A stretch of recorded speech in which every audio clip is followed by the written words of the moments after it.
Guide association के संरक्षक। मंचासीन विद्वान तो अलग अलग पक्षों पर अपने विचार रखेंगे, लेकिन सारनाथ को केंद्र में रखकर अपनी अभिव्यक्ति में आदरणीय अशोक आनंद जी, जो अशोक मिशन एजुकेशनल सोसाइटी के भी संस्थापक हैं, आदरणीय पत्रकार बंधुओं और मीडिया के हमारे जुझारू साथियों, अर्धकरी युग में भी सोच विचार पत्रिका ने भारतीय स्वतंत्रता संघर्ष के जननायक पूज्य बाबू जगत सिंह पर इस माह विशेष अंक प्रकाशित किया है, जिसका विमोचन भी हुआ। हम सभी अभिभूत हैं और संपादक महोदय के प्रति ऋणी भी हैं।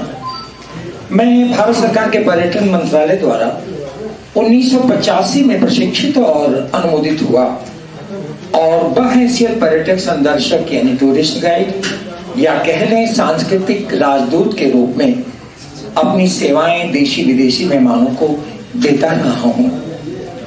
सारनाथ खंडहर जो भारतीय पुरातत्व सर्वेक्षण के अधीन है, वहां कई शिलालेख लगे हुए हैं खंडहरों में, आपने देखा होगा। पुरातत्व द्वारा प्रकाशित पुस्तक सारनाथ और इन शिलापट्टों पर उत्कीर्ण अभिलेखों के आधार पर हम सब टूरिस्ट गाइड अपने मेहमानों को जानकारी देते रहते हैं। निश्चित ही जब उन पंक्तियों पर नजर जाती है कि बाबू जगत सिंह जी चेत सिंह के समय दीवान थे या उनके द्वारा धनराज का स्तूप को इमारती सामान जुटाने के लिए हानि पहुंचाई गई, तो एक बौद्ध उपासक होने के नाते दुख के साथ साथ रोष भी होता था हम सबको।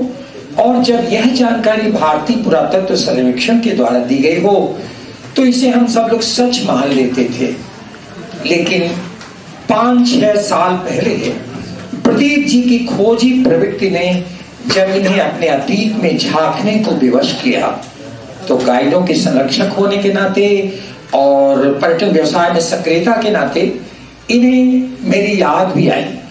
प्रदीप नारायण जी से मैं 1990 से ही जुड़ गया था, जब इंडिया टूरिज्म के सहायक निदेशक उपाध्याय जी ने इस पूनम रेस्टोरेंट का उद्घाटन किया और जब मुझे दक्षिण अफ्रीका के राष्ट्रपति भारत रत्न नेल्सन मंडेला के गाइडिंग का दायित्व भी सौंपा गया था। प्रदीप जी ने मुझे शोध समिति से जोड़ दिया और मैं गहराई से जुड़ गया इस समिति से। शुरू में मेरे कई एक मित्रों ने मुझे हतोत्साहित भी किया और कई साथियों ने असंगत टिप्पणी भी की, लेकिन मैं विचलित नहीं हुआ, चलता रहा। मैंने सभी गाइडों और पर्यटन व्यवसाय से जुड़े साथियों से एक ही उत्तर दिया, मेरे लिए तो बाबू जगत सिंह पूजनीय हैं। यदि बाबू जगत सिंह के कर्मचारियों ने अपना फावड़ा नहीं चलाया होता तो मिस्टर डंकन और मैकेंजी को इस स्थान का पता ही नहीं मिलता और भगवान बुद्ध के इस महातीर्थ जहां उन्होंने प्रथम उपदेश दिया था, सारनाथ का पता बहुत बहुत बाद में होता और सारनाथ को चिन्हित करने का श्रेय बाबू जगत सिंह को जाता है, इसमें कोई संदेह नहीं। बाबू प्रदीप नारायण जी के एक सहयोगी और सहयात्री के रूप में कदम से कदम मिलाकर चलने का यह निर्णय लिया मैंने, तो कभी पीछे मुड़कर नहीं देखा।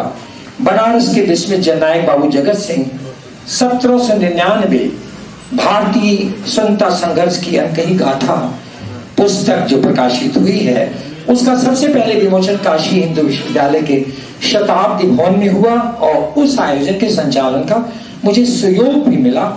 पुस्तक जब सब लोगों के हाथों में आई तो लोगों की आंखें खुली की खुली रह गईं। हम सब सारनाथ के बारे में गलत तथ्यों को परोसते रहे। हम सब ने बड़ी भूल की, हमें अपनी भूल को सुधारना चाहिए, ऐसा सब लोगों ने ऐसा महसूस किया। हम सब ने कमर कस ली और शोध समिति के साथ साथ वाराणसी के प्रबुद्ध जनों ने ASI archaeological survey of India को पत्र लिखना शुरू किया।